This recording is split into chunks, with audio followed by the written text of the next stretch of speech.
We're going to take a few questions or comments before our second breakout session. Are there any questions or comments? Here.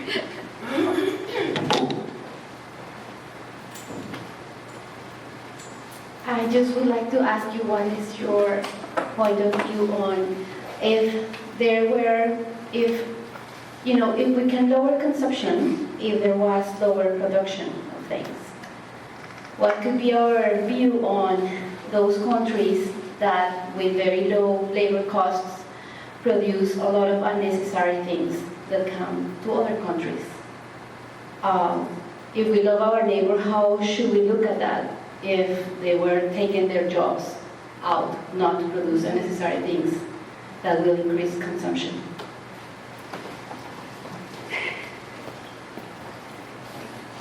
I would say it's a conundrum.